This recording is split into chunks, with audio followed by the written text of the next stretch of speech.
आज बुद्धि बिगड़ेगी, मन बिगड़ेगा, तो भी हम अपने पे संयम करेंगे। सामने वाला बहुत उकसाएगा, फिर भी शांत रहना, क्योंकि आग लगाने वाले तो तैयार ही रहते हैं। थोड़ी माचिस की तीली तो दिखानी है, पेट्रोल तो पहले ही से मौजूद है। और ये अगर तय हो जाए कि सामने वाले ने अंगार फेंके हैं, लेकिन अंगार तभी काम करेगा देवियों जब वो किसी ज्वलनशील वस्तु पे फेंका जाएगा। अगर वो अंगार शांत झील में फेंक दिया जाएगा तो वो स्वयं ही शीतल हो जाएगा, आग नहीं भड़का पाएगा। इसलिए तुम शीतल हो। तो अष्टावक्र का स्मरण करो।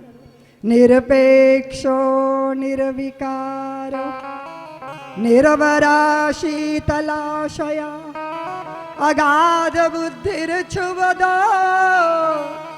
भवचिन्ह मात्र वासना। निरपेक्ष, कभी मत आशा करो कि सामने वाला आई लव यू कहेगा। निरपेक्ष हो। सामने वाले ने हाथ नहीं जोड़े पर तुम्हारे हाथ जरूर जुड़ने चाहिए। वो बेचारा परेशान है, तुम तो मुस्कुराओ, शुरुआत करो, प्रारंभ करो।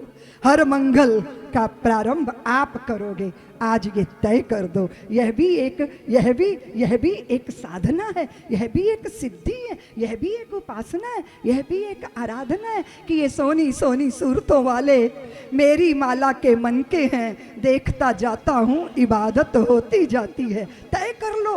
अगर मुक्त रहना है तो तुम अपेक्षा से भर के कभी किसी की तरफ नहीं देखो। इश्क एक तरफा करना जानती हो? एक तरफा इश्क।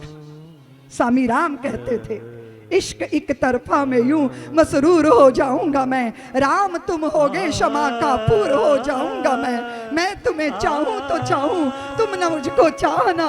तूने घर चाहा मुझे मगरूर हो जाऊंगा मैं तुम्हें देखूं तो देखूं, तुम न मुझको देखना।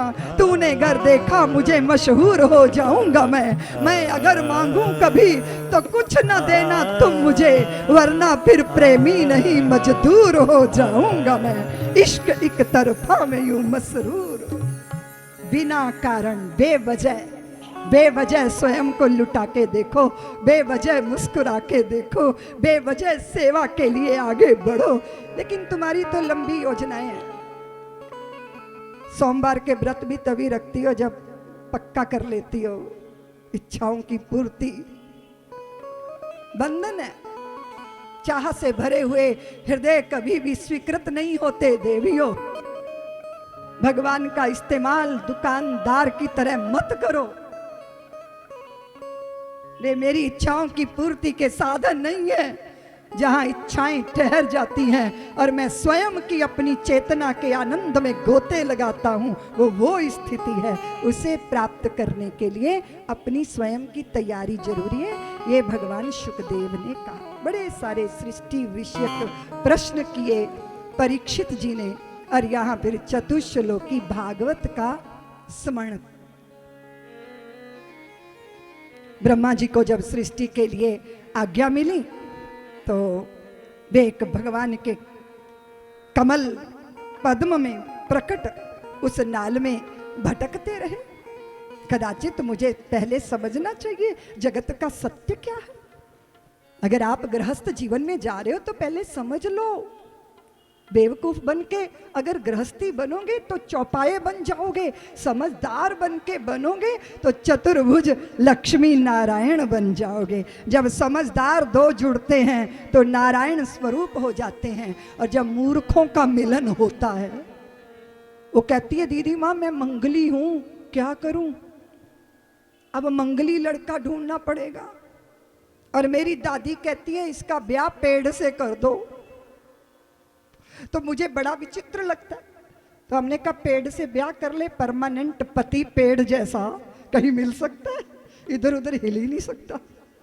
बात ये नहीं है, बात ये है कि अगर बुद्धि में धुंधलापन छाया है तो आप कहीं भी खड़े हो जाओ। साधु बन जाओ तो कुकर्म करोगे, नेता बन जाओ तो खजाने लूट लोगे, और अगर सीमा पे चले जाओ तो शत्रु से ही मिलके देशद्रोही बन जाओगे, और शिक्षक बन के कहीं बैठोगे तो कुर्सियां तोड़ोगे या सैलरी के नोट गिनोगे। विद्यार्थी बनकर जाओगे तो माता पिता वहां फीस जमा कर रहे हैं और तुम वहां मार्केट में जाके गुलछर्रे उड़ा रहे हैं। जहां भी जाओगे वहीं चौपट करोगे। इसीलिए पहले समझो जीवन कैसा, बोलो जीवन कैसा। सब्सक्राइब करें साध्वी ऋतंभरा जी के YouTube चैनल को और हमारे वीडियो को सबसे पहले देखने के लिए बेल आइकन को दबाना न भूलें।